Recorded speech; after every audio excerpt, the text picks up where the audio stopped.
ଆପଣମାନେ ତ ମୋତେ ଭୁଲିଗଲେଣି। ହଁ, ସମୟ ସହ ମୁଁ ବି ହଜିବାକୁ ବସିଲିଣି। ଗୁହାଳ ଘରୁ ମୋ ସ୍ଥାନ ଆସି ରାସ୍ତାରେ। କୁଣ୍ଡା, ନଡ଼ା, ଚୋକଡ଼, ତୋରାଣୀରୁ ଆସି ପ୍ଲାଷ୍ଟିକ୍ ଜରି ଓ ଫିଙ୍ଗା ହୋଇଥିବା ଭୋଜିର ଖଲିପତ୍ରରେ ପହଞ୍ଚି ସାରିଛି। ସତରେ କ'ଣ ମୁଁ ଏ କିଛି ବର୍ଷ ମଧ୍ୟରେ ଏତେ ଅବହେଳିତ ହୋଇଗଲି? ବୋଧହୁଏ ବଉଳାର ଆତ୍ମକାହାଣୀ ରଚନା ବହିରୁ ହଜିବାର ଶେଷ ଦ୍ୱାରରେ। ଏ ପରିବର୍ତ୍ତନଶୀଳ ଦୁନିଆରେ ଯେଉଁଠାରେ କେହି କାହାର ନୁହନ୍ତି, ମୁଁ ଅବା କାହାର କିପରି ହୋଇ ରହିପାରିବି? ତୁମେ ଚାଳ ଛପର ଘର ଛାଡ଼ି ମାର୍ବଲ ଘରେ ଆସି ରହୁଛ। ମୋ ଗୋବରର କ'ଣ ଆବଶ୍ୟକତା ରହିଛି?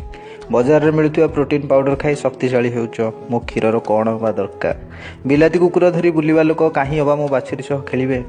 ଆପଣ ଅବହେଳିତ ହେଲେ ଆପଣଙ୍କୁ କଷ୍ଟ ହୁଏ, ମୋତେ ମଧ୍ୟ ହେଉଛି। ମାତ୍ର ଆପଣ କହିପାରନ୍ତି, ମୁଁ କହିପାରେନି।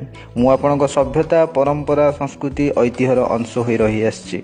ମୁଁ ବିଲୁପ୍ତ ହେବା ପୂର୍ବରୁ ମୋତେ କ'ଣ ଆପଣ ଆପଣେଇ ପାରିବେନି? ଏ ପ୍ରଶ୍ନବାଚୀ ମୁଁ ସୃଷ୍ଟି କରୁଛି ଆପଣମାନଙ୍କ ପାଇଁ। ଜୟ ଜଗନ୍ନାଥ।